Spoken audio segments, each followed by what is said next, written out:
Assalomu alaykum. Hozir biz Xo'jagandarang ziyoratgohiga kelganmiz. Shu joyda qisqacha sizlarga ko'rsatib o'tamiz.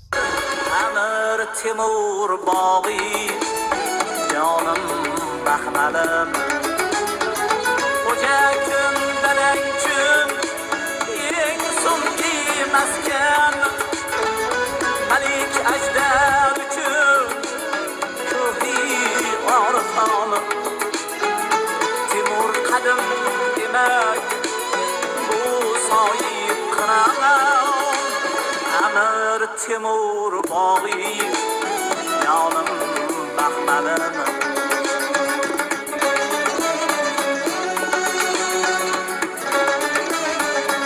Bu ziyoratgohimiz haqida ma'lumot beradigan hech kim yo'q ekan, lekin so'lim chiroyli yaxshi joylarda.